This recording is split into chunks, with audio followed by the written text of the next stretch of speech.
Everyone, I am Madhu. So friends, इस video में हम डिस्कस करेंगे question number 6 of exercise 6.1 chapter number 6 lines and angles class 9 maths. तो question क्या है, it is given that angle XYZ is equal to 64 degree. तो हमें question में फिगर गिवन नहीं है, हमें क्वेश्चन में जो जो इन्फॉर्मेशन गिवन है उसकी हेल्प से हमें फिगर को खुद ड्रॉ करना है। फाइन, सो यहाँ पे मैंने फिगर ऑलरेडी ड्रॉ किया हुआ है। तो सबसे पहले हमें गिवन है that angle XYZ is equal to 64 degree. तो एक एंगल है XYZ जिसमें एंगल Y क्या है 64 degree. Fine, and XY is produce two point P। और फिर हमें गिवन है ये जो रे XY है इसको आगे इंक्रीज कर दिया, बढ़ा दिया है पॉइंट P तक। फाइन, तो अभी तक हमें जो जो इन्फॉर्मेशन गिवन थी उसकी हेल्प से हमने एक फिगर ड्रॉ किया that angle XYZ is equal to 64 degree. तो एक एंगल है XYZ जो है 64 डिग्री और XY को पॉइंट P तक इंक्रीज कर दिया है, प्रोड्यूस कर दिया।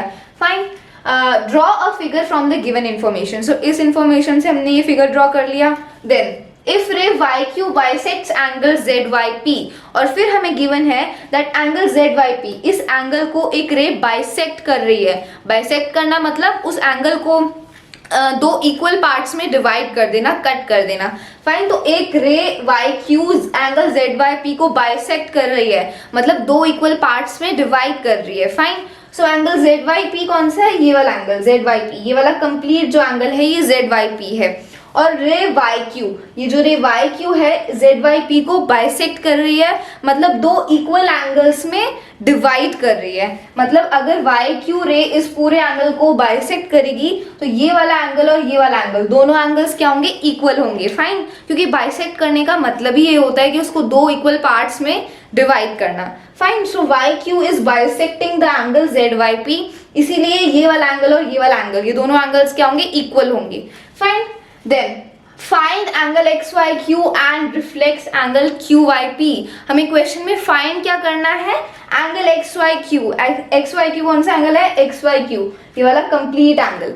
फाइन, सो हमें ये वाला एंगल फाइंड आउट करना है and reflex QYP, angle QYP का हमें रिफ्लेक्स फाइंड आउट करना है। Fine, so let's start with the solution. So सबसे पहले हमें क्या गिवन है, हमने वो ड्रॉ कर लिया फिगर इन्फॉर्मेशन से, और फिर हमें गिवन है कि YQ रे इस एंगल को बाइसेक्ट कर रही है। बाइसेक्ट कर रही है मतलब ये दोनों एंगल्स इक्वल होंगे। सो हम इसको लिख लेते हैं। सो हम अगर YQ से बाइसेक्ट कर रही है तो हम कह सकते हैं that angle ZYQ and angle QYP, ये दोनों एंगल्स क्या होंगे, इक्वल होंगे। फाइन, ये तो सिंपल सी बात है, अगर YQ से बाइसेक्ट कर रही है तो ये वाला एंगल और ये वाला एंगल इक्वल होंगे। सो यहाँ से हम लिख सकते हैं angle ZYQ is equal to angle QYP। और रीजन क्या होगा कि YQ बाइसेक्ट कर रही है ZYP को, इसीलिए ये दोनों एंगल्स क्या हैं, इक्वल हैं। So reason will be YQ bisects angle ZYP। Fine, इसीलिए ये दोनों एंगल्स इक्वल हैं। तो यहां तक हमने लिख लिया। फाइन, अब हम आगे देखते हैं। सो अब देखो XYP क्या है, एक स्ट्रेट लाइन है। फाइन, और इतना हमें पता है कि एक स्ट्रेट लाइन पे जितने भी एंगल्स फॉर्म होते हैं उनका सम कितना होता है, 180 डिग्री होता है। फाइन, तो अब देखो XYP लाइन पे तीन एंगल्स फॉर्म हो रहे हैं, XYZ, ZYQ और QYP, ये तीन एंगल्स फॉर्म हो रहे हैं। तो इन तीनों एंगल्स का सम कितना होगा, 180 डिग्री होगा। फाइन, और रीजन क्या होगा, angles on a straight line, एक स्ट्रेट लाइन पे जितने भी एंगल्स हैं उनका सम कितना होता है, 180 डिग्री होता है। सो यहाँ से हम लिख सकते हैं that angle XYZ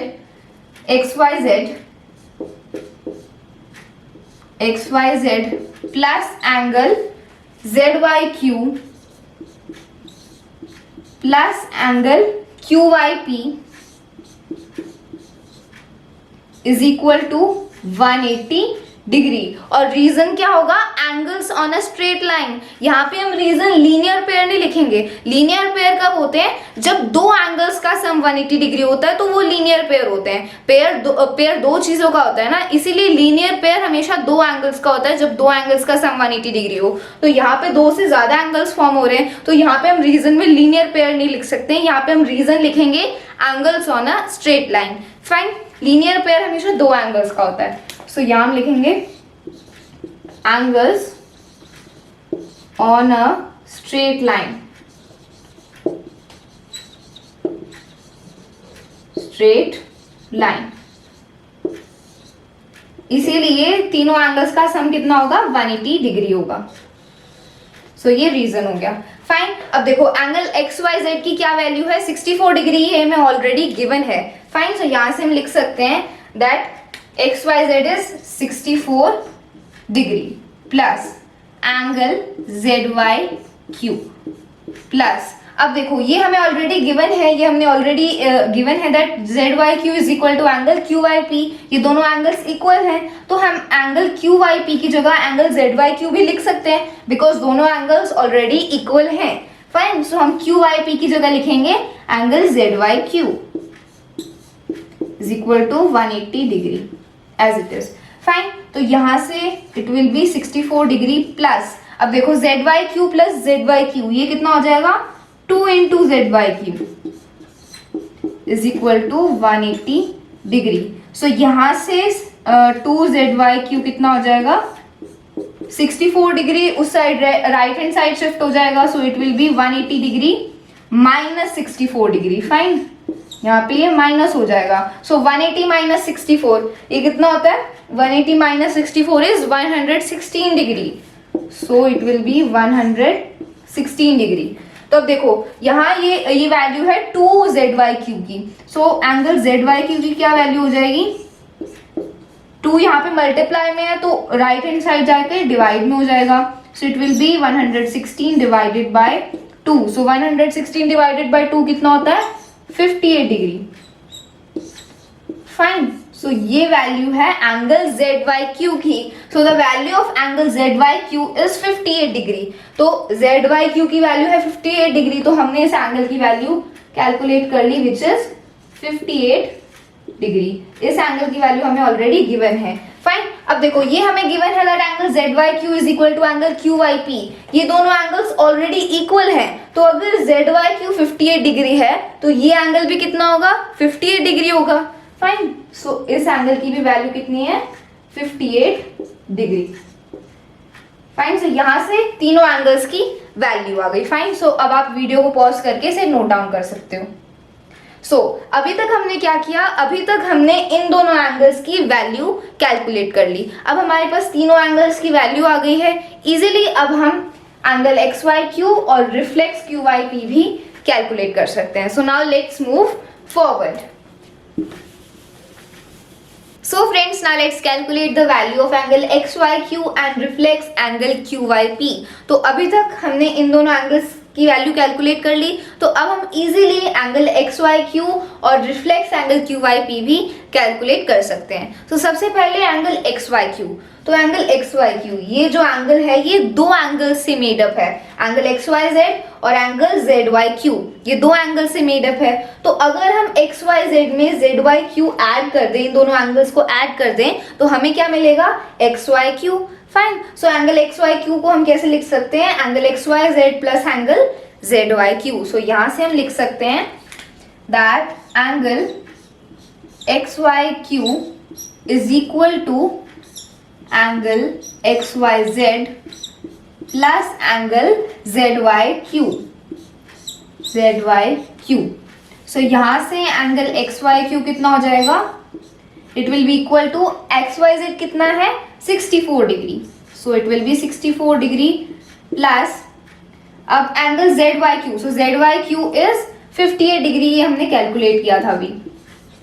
so 64 degree plus 58 degree, 64 degree plus 58 degree कितना होता है 122 डिग्री। सो यहां से एंगल XYQ की हमें वैल्यू मिल गई विच इज 122 डिग्री। फाइन, तो एक पार्ट हमारा सॉल्व हो गया angle XYQ which is 122 degree. अब हमें निकालना है रिफ्लेक्स ऑफ एंगल QYP। अब रिफ्लेक्स क्या होता है, रिफ्लेक्स एंगल क्या होता है जो 180 डिग्री से बड़ा होता है और 360 डिग्री से छोटा होता है। फाइन, सो हमें निकालना है एंगल QYP का रिफ्लेक्स, मतलब ये जो QYP ये वाला जो एंगल है इसका हमें रिफ्लेक्स निकालना है। रिफ्लेक्स निकालना है मतलब इस एंगल को छोड़ के जो ये बाकी जो ये आउटर पोर्शन है ये होता है रिफ्लेक्स ऑफ एंगल QYP, मतलब दिस इज QYP और इसका रिफ्लेक्स हो जाएगा ये आउटर पोर्शन। फाइन. सो ये जो आउटर एंगल्स हैं ये क्या है, reflex of angle Q Y P. Fine. तो हम अब कैसे निकालेंगे एंगल क्यू वाई पी का रिफ्लेक्स. देखो एक कंप्लीट एंगल क्या होता है, जब भी एक पॉइंट के अराउंड जितने भी एंगल्स फॉर्म होते हैं तो उनका सम कितना होता है, 360 डिग्री होता है. फाइन. और उसको हम क्या बोलते हैं, कंप्लीट एंगल बोलते हैं. फाइन. वो कंप्लीट एंगल होता है विच इज 360 डिग्री. तो अगर 360 डिग्री में से हम एंगल क्यू वाई पी को सब्ट्रैक्ट कर दें तो हमें क्या मिलेगा, reflex of angle Q Y P. Fine. एक कंप्लीट एंगल होता है 360 डिग्री और एक कंप्लीट एंगल में से, एक 360 डिग्री में से अगर हम क्यू वाई पी को सब्ट्रैक्ट कर देंगे तो हमें ये आउटर पोर्शन मिल जाएगा. फाइन. ये आउटर एंगल्स मिल जाएंगे और यही हमें चाहिए, reflex of angle Q Y P. मतलब 360 डिग्री में से हमें एंगल क्यू वाई पी को सब्ट्रैक्ट करना होगा and then we will get this outer portion. Fine. So let's start. So हम लिख सकते हैं reflex of angle Q Y P. Reflex of angle Q Y P it is equal to 360 degree minus angle Q Y P. हमें Q Y P का reflex चाहिए ना, so it will be, so यहां से it will be 360 degree minus angle Q Y P कितना है, 58 degree. So 360 degree minus 58 degree कितना होता है, 302 degree. So it is 302 degree. So ये क्या है, reflex of angle Q Y P. Fine. So हमें दो चीजें सॉल्व करनी थी, दो चीजों की वैल्यू हमने कैलकुलेट करनी थी, एंगल एक्स वाई क्यू की और reflex angle Q Y P. So angle X Y Q है 122 डिग्री और reflex angle reflex Q Y P क्या है, 302 degree. Fine. So this is question number 6 of exercise 6.1. I hope आपको ये question समझ आ गया है और अगर फिर भी आपको इस क्वेश्चन में कोई भी डाउट है तो प्लीज मुझे कमेंट बॉक्स में जरूर बताओ. So this was question number 6. Now let's move on towards the next question.